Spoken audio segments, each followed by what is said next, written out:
particularly young adolescent girls, are struggling so much with identity. That's why they are jumping into the trans. Well, hello, ladies and gentlemen. Welcome back to our Scholar in Residence Conversations with Dr. Bill Brown. If you've been following these conversations this year, we've covered some pretty heavy topics, and the beauty of having a conversation on YouTube is that you get to have long-form conversation. It's not sound bites and snippets and bumper sticker statements, and it's the ability to go, okay, we're gonna just kind of dive deep, or we're going to sit on this issue for a little while.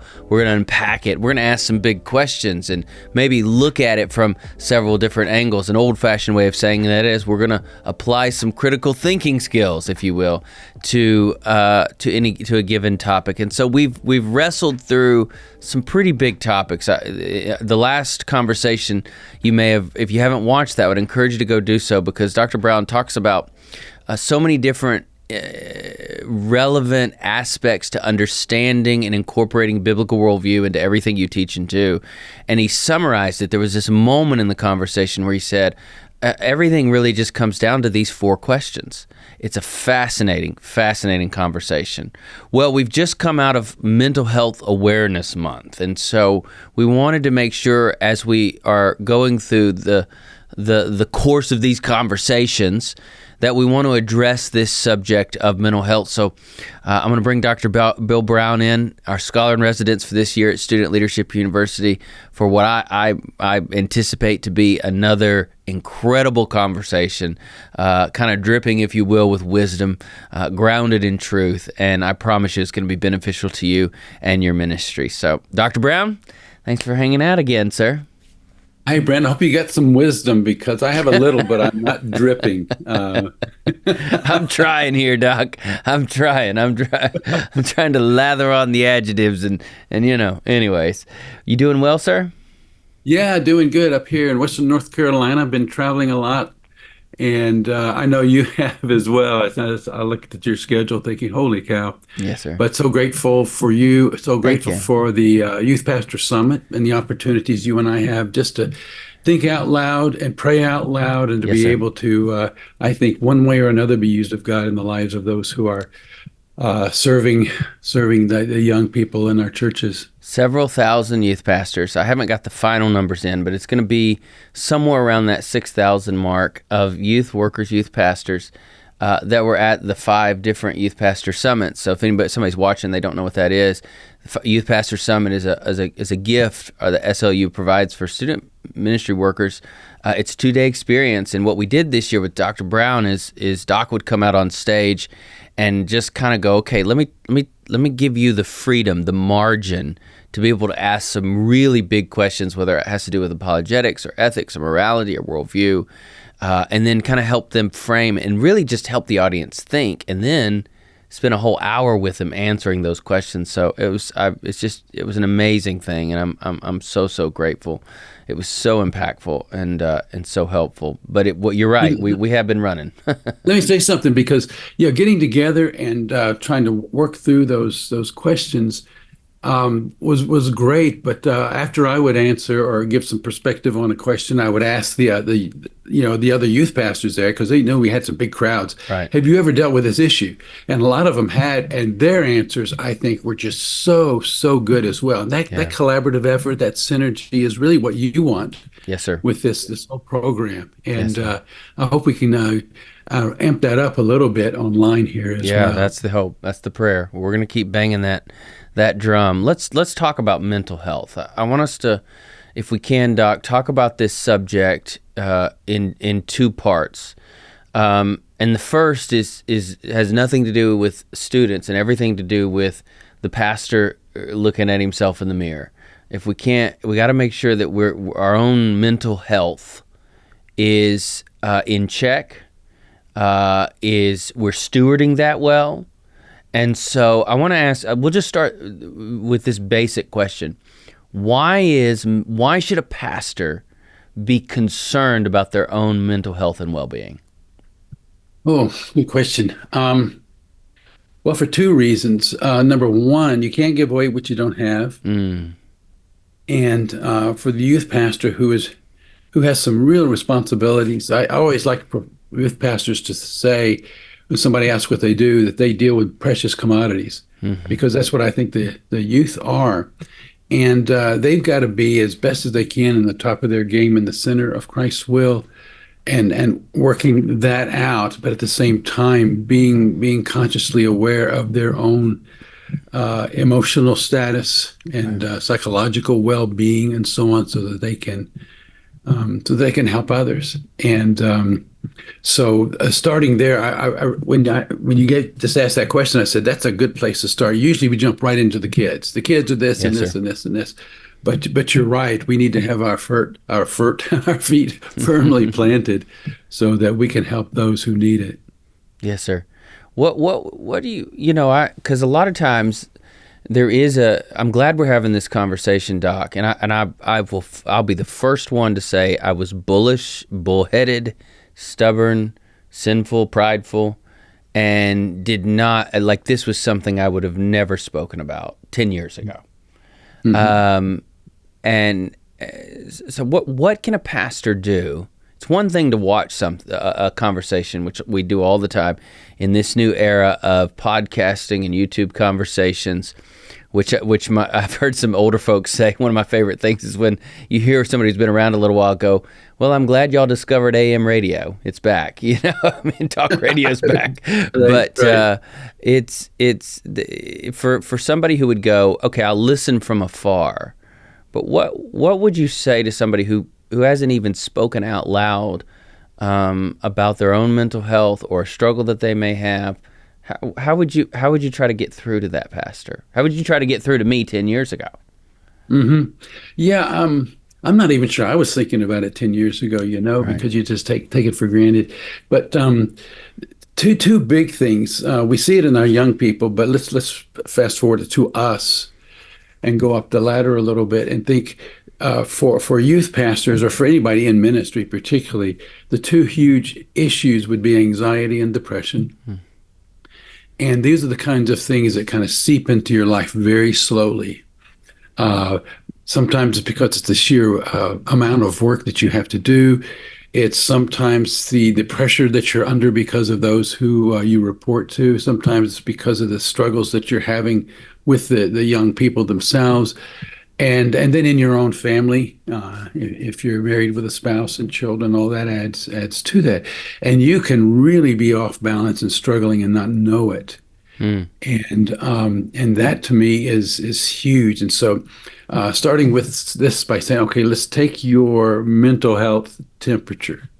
And I try to do that, but I try to realize that there are things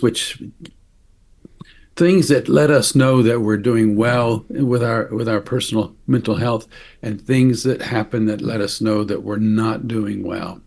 And we need to constantly be thinking about those, praying about those, giving them to the Lord every day, so that we could be useful for Him. Yes, sir. It's such a good answer. I remember the moment for me where I went, gosh, I got to be more honest. I got to look in the mirror more. And it was, I gather with a group of friends once a year, and we just basically, as we've gotten older, our entertainment has gotten more expensive, and we get together. It's a bunch of pastors, so we've been hanging out for 15 years. We get together every year together, and like this fall, we're going to go fishing in Alaska. But we ask ourselves some big questions, and we want to journey well. We want to hold each other kind of accountable to like what God's called us to be and to do. We want to get to the end well. So, right. But I remember about 8 years ago, one of the kind of founding guys in our crowd, our tribe, if you will, stood up and he said, "I'm just going to be really honest with you guys. If you don't go to counseling at some point, you're doing yourself a disservice." And it just kind of took all of us back, because it was so out of left field that I went, counseling? And I actually asked, I said, "What if you don't know? Like, counseling's if you got a problem." He goes, No. Counseling's not just if you have, counseling's for also if you want to stay healthy.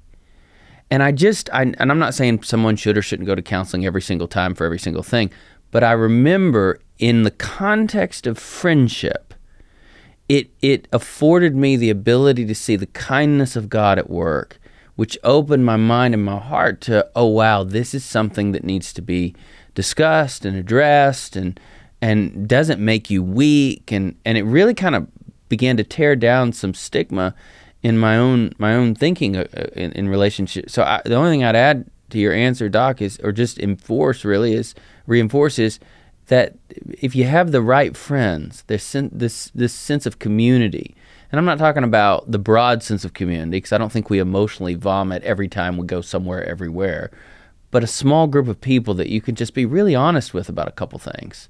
Mm-hmm. That friendship was the catalyst for me to take mental health seriously. And I'm really grateful for those friends who really were pastors in my life. So I think that's important. And if you look at the scriptures, it's in there several times about how we're supposed to be encouraging, supposed to be sometimes challenging, and so on. And though we respond this way to those who are weak, we respond this way to those people who are going astray, and so on. So there is this mutual accountability that counseling can provide, because I agree with you. I don't need counseling, until you sit down and start talking. Yeah. And sometimes people who may not need counseling is because they have the kind of friends that you can talk about the areas, what's going on in life, how are you struggling, how are you not struggling, and so on. Are you getting enough sleep? Those kinds of things. I'm blessed because I have conversations regularly. Well, with one fellow who is in Ukraine, we pray together every morning at 7:30 and have for the last 5-6 years. But we pray, but we talk. And it is one of the best things I've ever done. Early in the morning, I get up. It's 3:30 afternoon his time. It's 7:30 our time. And we both share, how you doing? Be honest about it. What are you struggling with? And that has probably been the best thing I've done, just to keep me focused. But then I'm also concerned about him as we talk through some of the struggles. Right. He has some real mental health issues himself and some addictions in the past. And helping somebody else is one of the best ways to help yourself, Yeah. And that one thing is, if you were to say, "Do you have a counselor?" I say yes. Yeah. And it's it, and it's every day. Well, every day during the week, and it's been something that's really kept me, I think, very, very stable, and just lifts me up and helps me keep sane sometimes. Yeah. Well, the Bible teaches pretty clearly there is counsel to be found in a multitude of friends. And so I wholeheartedly agree.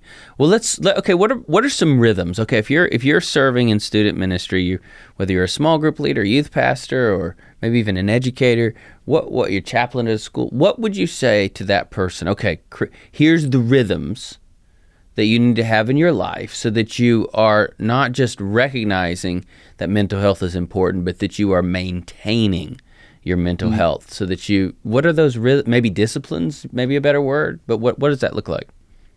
Well, usually when you're working with young people, the schedule is very hectic and disorienting, Yes, sir. It's never the same. And you got to make sure, though, that you yourself are on a good path. And I really like the way you just asked this question. So what are the rhythms of life that you need to have, that stability that you need to have? And I think there are several things. Number one, if you are married and have a family, that becomes the stable on which you hook up your horses and everything there. And I'm very blessed, as are you, with wives who are great counselors. Yours is a professional counselor, and my wife became a professional counselor by talking with me. But that has really been helpful for me. Lynn, I can share anything with Lynn. We talk a lot together, almost every day, and I don't feel like I got anything I'm hiding, anything I'm struggling with. So the rhythms, of course, spending time with the Lord in the morning is probably the best thing for me. I used to do it in the evening. I changed it back to the morning a number of years ago, and have been really glad. I do that before I talk with Oleg from Kiev. So that's a great lead up to that.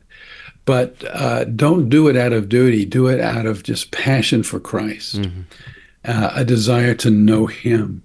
And I used to go through the motions, but then now of the last little bit of my life, this part of my life, it's really very passionate and wanting to know Him, and just being very honest if things don't go right, to be able to do like David in the Psalms, Lord, what are you doing? Where were you?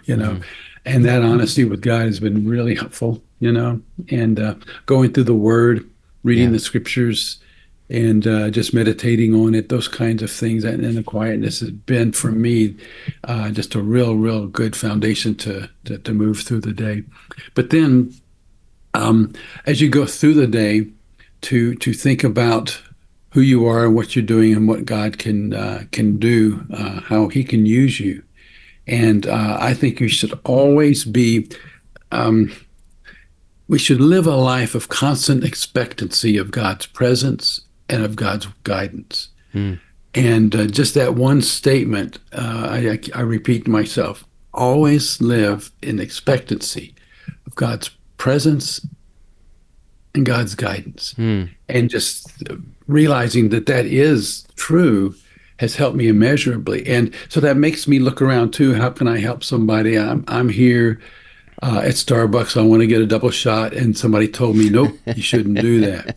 And so I decided there are other people that I should be talking to. Well, I was just coming back from Dallas yesterday, day before yesterday, and our flight was delayed, and I was walking down the hallway. Here's a guy shining shoes, and a big old guy. He's just acknowledging everybody going by. And I walked on. I said, I can't do this. I got to go back. So I went back, and I said, all right, you can shine my shoes, but we got to talk. And he's wearing a cross around his neck. So we ended up talking for quite a while, and such a blessing for me and for him too, I think. But being available for those kinds of things, that's how I want to live my life. I can get it well structured, but sometimes the structure becomes our enemy. We tend to work our way around that without actually noting the people that we're supposed to be blessing in that. But yeah, the rhythm of life, every day is going to be different. But what is going to stay the same? What is that underlying current that makes this ocean look very, very calm at the top? And it starts with our Lord and those closest to us, and then looking around how we can be used by Him. So there's a threefold answer there, right? You've got to have that rhythm with where you're getting up in the morning and saying, as David would say in Psalm 63, "Oh God, you are my God. Early will I seek you. My soul thirsts for you. My flesh longs for you in a dry and a thirsty land where there is no water." Then number two, there's got to be health at home, relationally. Then number three, there's got to be availability, as you were describing, as you go throughout your day.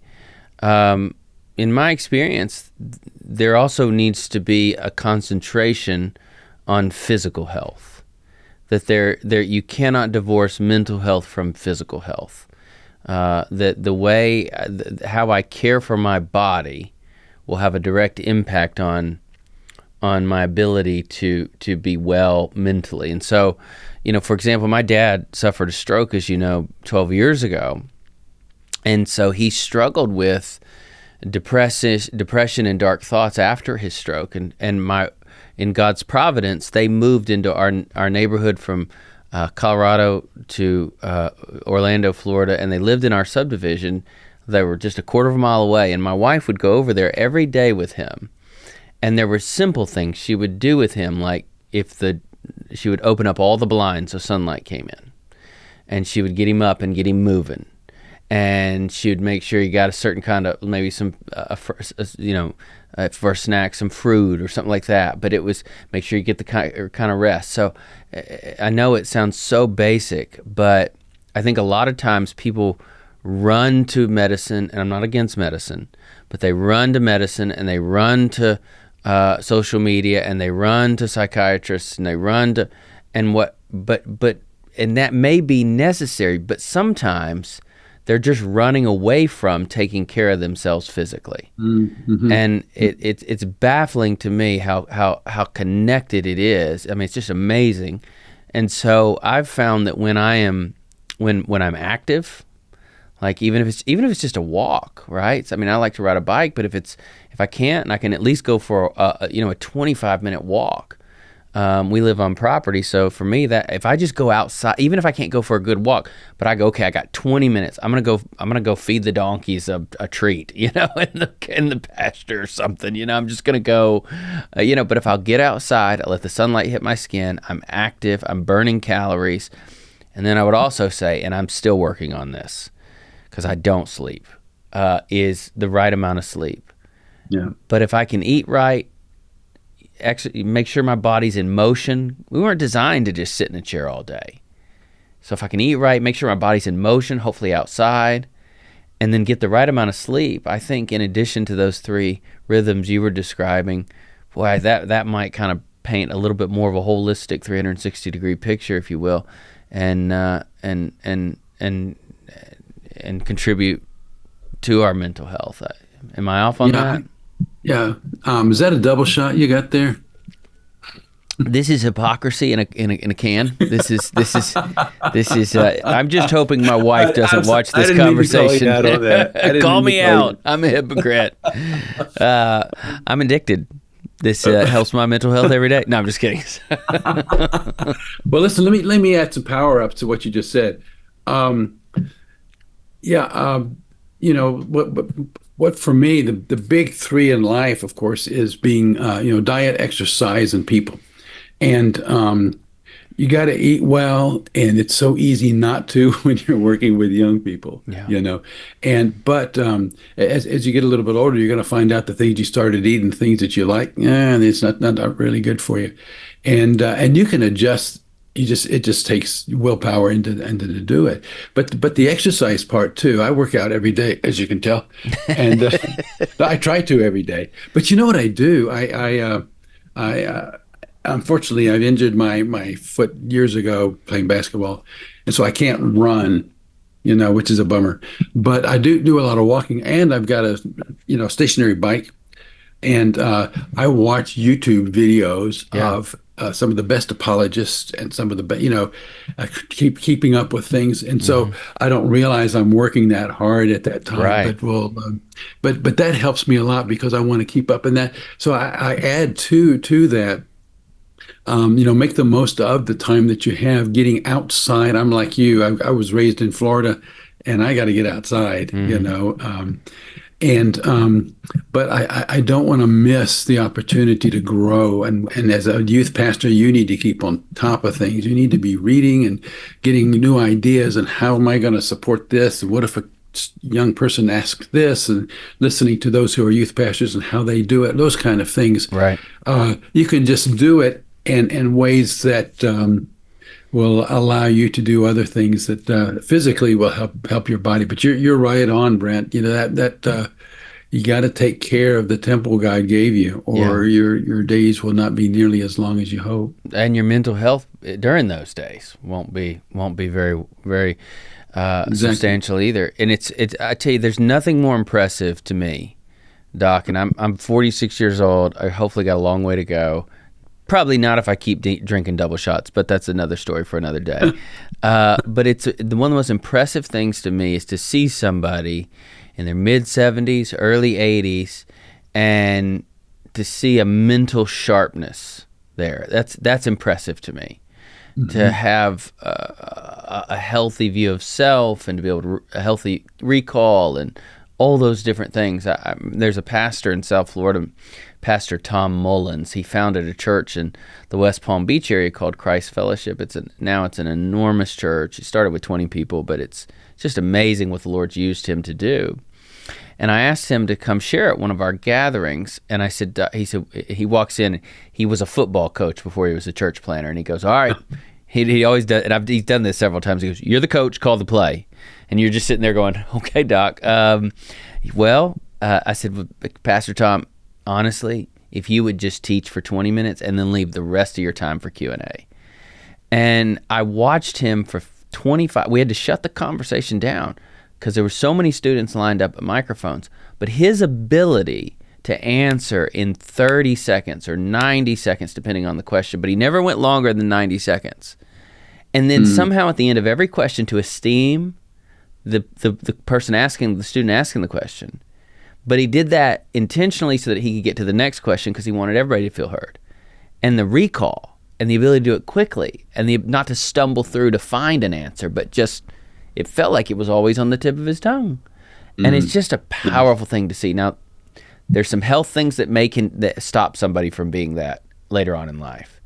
But there are some steps that we can take, the ones that you've articulated, that can prepare us for to be able to have that mental health and awareness and recall at that age. And so really there's 7 things that have been articulated in our and before we move on, I just want to make sure for those that are watching this and trying to keep up with some like handles, if you will. You mentioned that we got to have a rhythm with the Lord. We got to have a healthy rhythm with our families. We got to have a healthy rhythm of service. Then we talked about the big 3 with physical health. We got to have a healthy rhythm with how we sleep, our diet, our exercise, and then the last thing you mentioned is basically learning.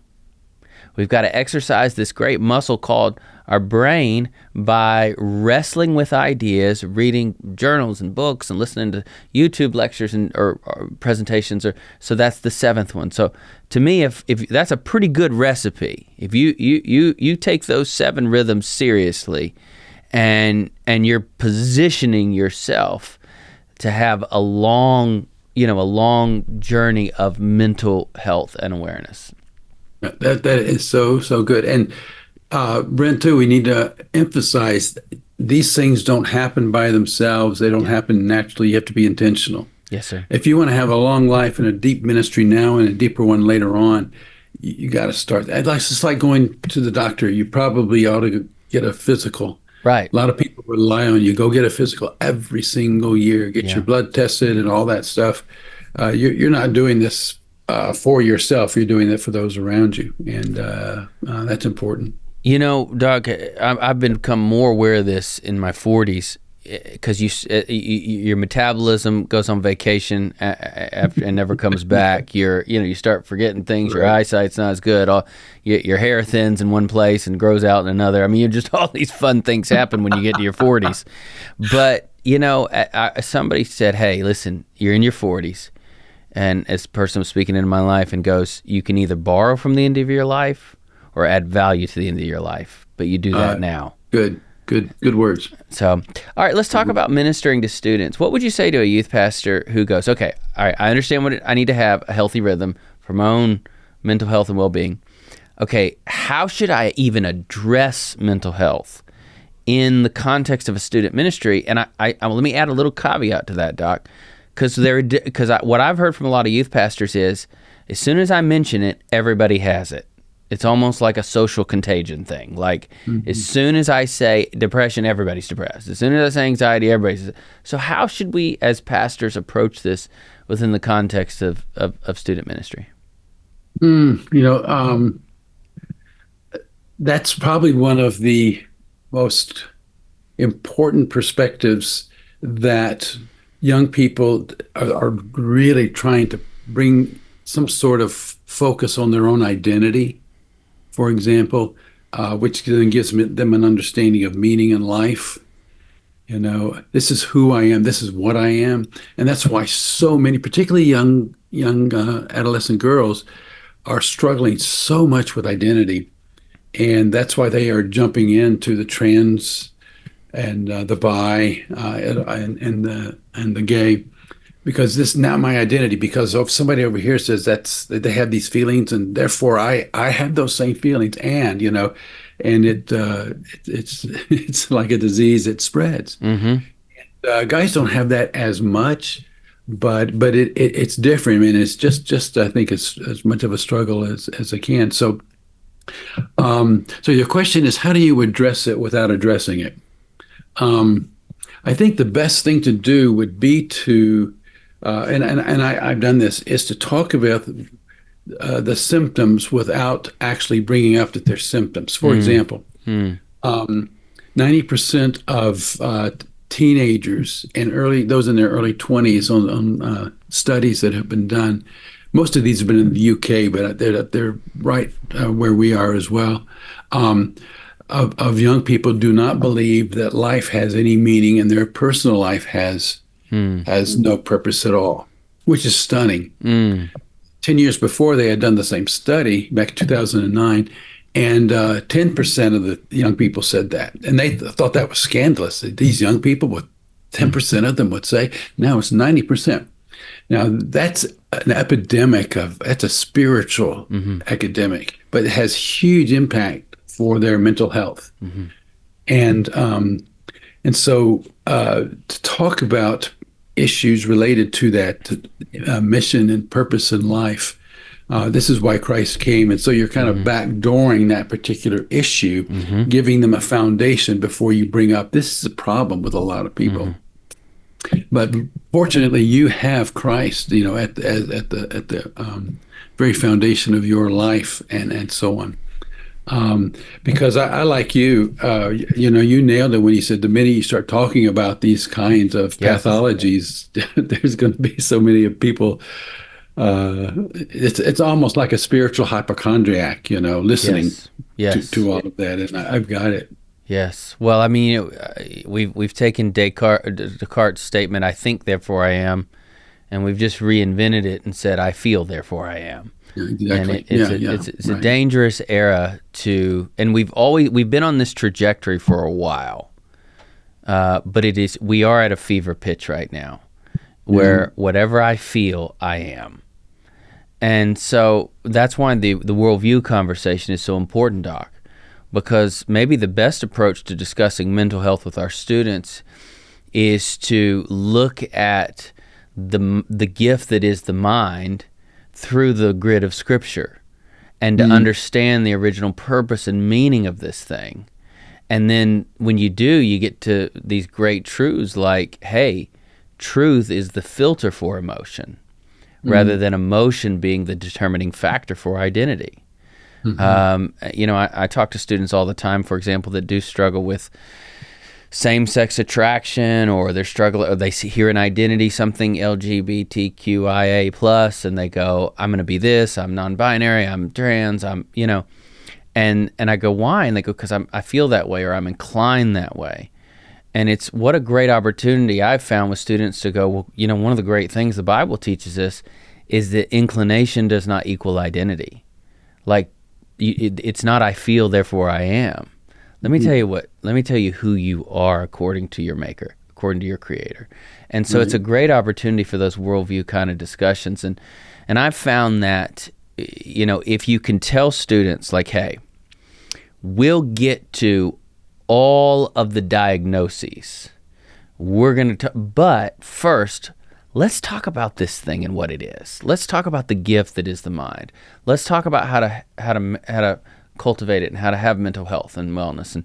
And then if it were even a teaching series, you go, okay, so the first 4, it's a 6-parter. The first 4 are just focused on accentuating the positive of God's truth.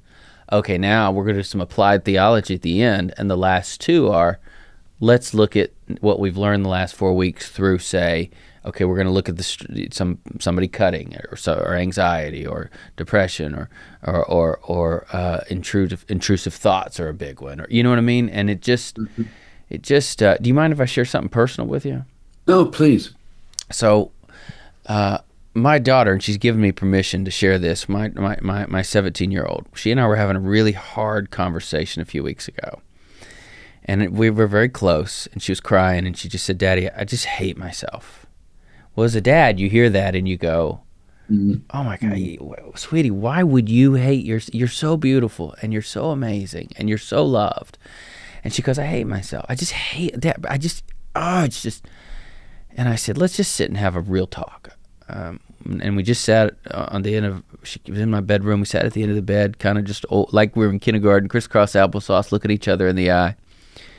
And I said, baby, I need you I'm going to say something that's hard to hear, but let me finish it.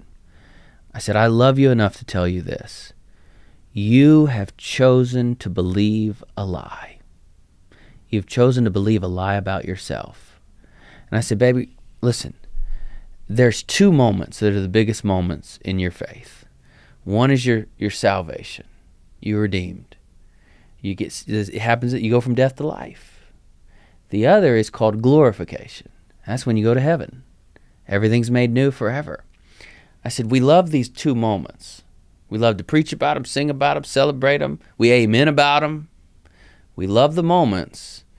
We resist the process. And the devil knows, the enemy knows, he can't do anything about this moment of salvation. He has no power over it. He can't do anything about this moment of glorification. He has no power over it. So the only thing he can do is change one word in your statement. Me. And so he's got you to go from, I hate my sin. It's okay to hate your sin. That's a good thing. I hate it, my sin. He's got you to, he's changed the narrative from I hate it to I hate me. And that's the only, so don't give him that one little bit of authority, because he knows if he can do that, then you'll ignore this entire process and journey God wants to take you on, that you're already defeated in it. He can't change the moments, but he can sure impact the process in a negative way. And it was a light bulb moment for her, that this one word in her story had been, she had repeated because she had believed this lie, and couching it in between these two moments of salvation and glorification helped her to see, oh my gosh, this is the enemy at work here. And I know that's maybe not true in every situation for everybody who's struggling with mental health, but in this situation, this is where she was. I didn't mean to rabbit trail there, but that's very personal, and I thought that was maybe a little helpful to somebody. Well, Brent, thanks for sharing that, because, look at the two players, father, daughter. And you have more power in your words and your care for her and so on than anybody else, maybe except for Chris, of course. But and that's important. But and then you expand that to a youth pastor. Right. A youth pastor many times is a substitute father. Yes, sir. That's why, if you remember at Bryan and at when I was at Cedarville too, when I saw young men working to get degrees in elementary education, I said, this is awesome. They need more good Christian men in the elementary school, because a lot of kids need a good father figure. Maybe they have a good father figure, but somebody speaking from that is really, really important. Yeah. And you really nipped in the bud what is really going on in our culture right now, particularly among young girls, and that is everything within them is what's important. Nothing outside matters. My feelings are far more important than any truth, whether it be biblical truth or whether it be physical truth or whatever. And you being able to speak into that in the way that you did is absolutely crucial. Absolutely crucial. Thank you. And having that father-daughter kind of talk as a youth pastor in front of your youth group is so important, because the anxiety that comes just in life itself. And the fact that most of those young people don't think that life has any meaning. My life has no meaning. And they're going to try to fill it with something. And that's where God has placed you to do just that. But calling out the lie is important too. Don't lie to yourself. Don't let the deceiver do that to you. And every time it comes up, sweetheart, every time it comes up, say, no, I'm not going to believe you anymore. That's a good word, Doc. Oh gosh, what powerful, the power of words. And I hope every student pastor, youth worker, small group leader knows that when they speak those words into a student's life, in that moment, that student may just be looking at them and nodding, but those words have the power to change the trajectory of how they see themselves for years to come. And what we teach our students to preach to themselves, is that's how you have your ministry just kind of has ripple effects throughout years to come. So, okay, well, what would you say? Because there is a lot of nuance to mental health. Obviously, it's a whole field. So, what would you say to a youth pastor that's going, like so many other topics, for heaven's sake, I'm just trying to keep up? How in the world? How does a youth pastor stay aware of the multiplicity of mental health challenges that are constantly on their front doorstep? Well, that's a good question because I think there are a lot of good answers. There are several, well, more than several, maybe even more than I know of sites online Yes. for youth pastors. And I need to do this, but just to go on and just ask nowadays, asking a question like, what should a youth pastor say to his youth about mental health?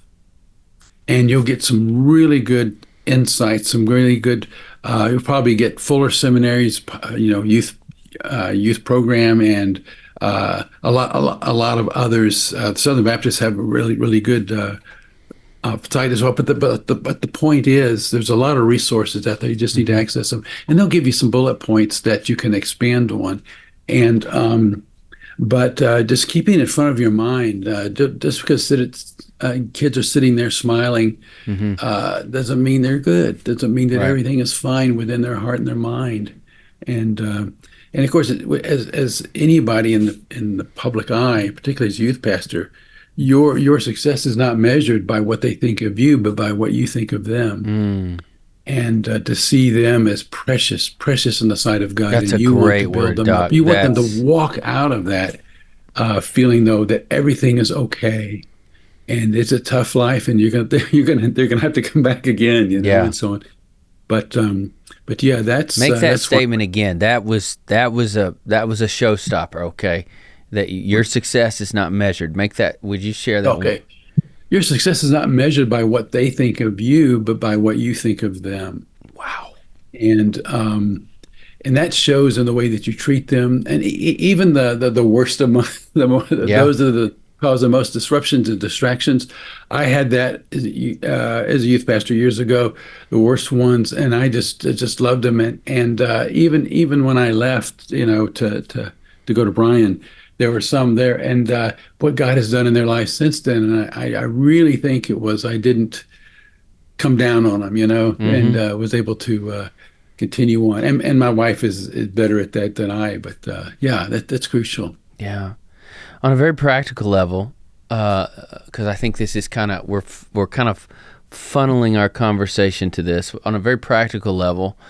How can a youth pastor be a bridge to real practical help when it comes to mental health issues? We just answered the question about number one, how do you address it? And number two, how can we be aware of the challenges? Being aware of the challenges means you gotta read, you gotta be aware of the literature, but you also gotta listen. You gotta listen to your own students. So if you do those two things, you're gonna stay aware of the challenges. Okay, but now you know what the challenges are, and you know somebody needs to get some help. How does the youth pastor be the catalytic relationship that is the bridge to the help that is needed? Well, I think the context makes it more difficult because the very people who should be aware and speaking into that are their parents. Right. And parents many times, and I got to confess, we did this too. They see their children. They can't imagine that their children has mental health issues, and we made that huge mistake that no, he's fine, and then things end up he's not fine. And so the youth pastor then has this wonderful privilege and challenge to somehow bring the parents into. And I know in some churches they get the parents of the kids in the youth group, invite them to come in, and they talk about these issues, these things, because most parents don't even know. In fact, when you think about what's being said about kids and then the struggles they have with their mental health, it's almost all within the school context, which is good because that's where they spend a lot of their time. But it's the home context that doesn't get a whole lot of input from the professionals, and so that could be an incredible ministry for a youth pastor in a church to bring in parents so they can talk about these issues. Not that the kids aren't there, and you're going to be able to get some good resources to talk through it and to open yourself up to hear from parents so that they can see you as a resource and you can have a ministry in their life. And then what I see is you're surrounding the kids with people and adults who love them and are going to help them struggle because they're going to make a lot of bad decisions. The kids are Right. in this, and sometimes kids who have a good home and are loved and accepted, they don't get pulled into all of the identity issues. Mm-hmm.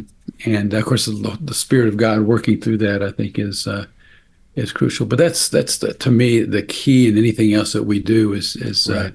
Making that a priority. Right. I wrote down 4 things as I was listening to you. One is a focus on parent ministry, and that can be done in several ways, whether it's a student pastor individually meeting with the parent, or, honestly, it would be helpful, I think, once or twice a year for a student pastor to go, hey, we're going to have an evening, we'll have a meal, it's just parents. Yeah, exactly. We're going to discuss some of the issues. I'm going to share with you some of what I'm aware of, some of what just in culture is happening. Maybe go, hey, let me equip you for how you can be seeing whether or not there's some signs of unhealth in your own home. So Right. but parent ministry.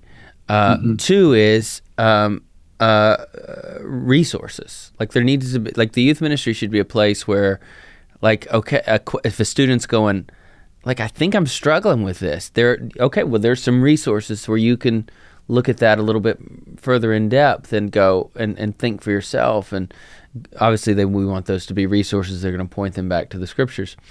Third is, I am going to say, is counseling. For example, I tried to be very on top of things when it came to mental health issues before we were even calling it that when I was a student pastor. And cutting was a big deal when I was a student pastor.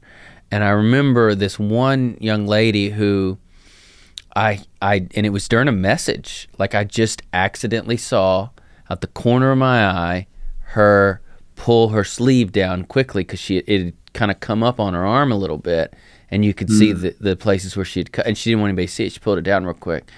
And so afterwards, I asked her small group leader if anything had come up in their small group. It hadn't. And then because she had a really good relationship with her small group leader, I asked her small group leader to go, hey, we've noticed this, and can we talk about that? And then, like you said, her parents were just, not my daughter. So once we got to that place of recognition, like, yeah, we've got a problem here, folks. Cutting was beyond my ability to counsel, beyond the parents' ability to navigate in one sense. And so the church, praise God, was willing to spend a little bit of money to have a counselor that could come in. They met at the church. We used an office there at the church. It was a resource we provided to the parents, to the student. I think that any ministry that can afford it should have in their budget, whether it's contract labor or however they do it, but they should have in their budget a certain amount of hours where they have counselors available. Number 2, if they can afford it, there is a network out there of people who care deeply about this. So it is available. And then the 4th thing I wrote down, Doc, so we got parent ministry, we got resources, we got counseling. The 4th one is community. Sometimes, not always, but sometimes healthy community takes away the oxygen for lies. Healthy community kind of snuffs out those lies we want to tell ourselves about mental health, like some people really are depressed. Some people really do struggle with anxiety. Some people really do have intrusive thoughts. But sometimes we're those things because we believe a lie. So the healthy community can take the options to believe a lie away if it's the right kind of healthy community. So I think those are 4 ways to be bridges to practical help, and I think it's very, very important. Well, what you're diving in is how the church should be ministering in this cultural moment. Yes, and we kind of miss it, and So I think everything you just said there was fabulous. We miss it, and I'm not soapboxing here, but we miss it, and yet the mind is so often discussed in Scripture. We're to renew our minds daily. We're to, like, there's how we think about God and ourselves and others and his wants for his work. It's so discussed in Scripture.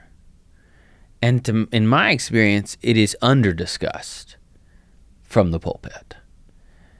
And I think just to echo what you're saying, Doc, it's something we've just not done an incredible job at. Yep, I agree. Well, Doc, thanks so much. This has been another incredible, very beneficial to me conversation. It's a couple moments where I just had to write something down as I was listening to you talk, like I always do.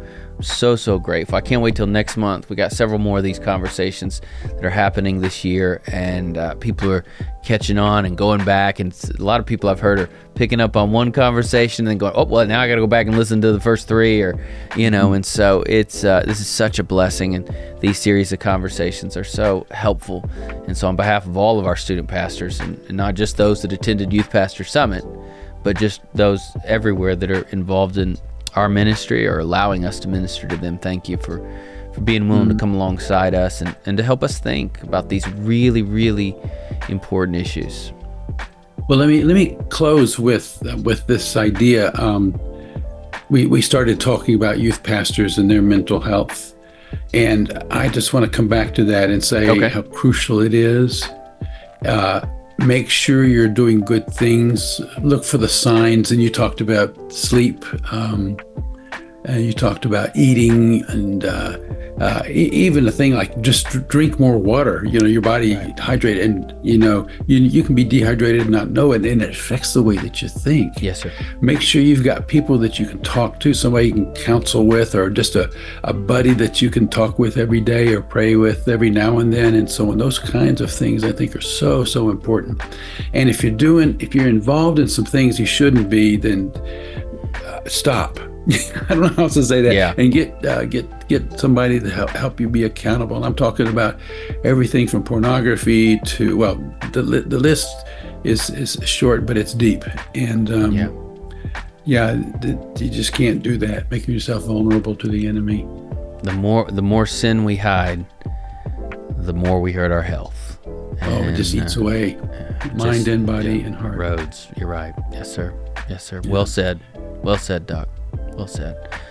Well, ladies and gentlemen, thanks so much for hanging out with us again. Next month, we're going to dive into another conversation. If you haven't watched our previous conversations with Dr. Bill Brown, then I encourage you to do so on our YouTube channel. Thanks so much for hanging out with us today. Wander well and shine like stars.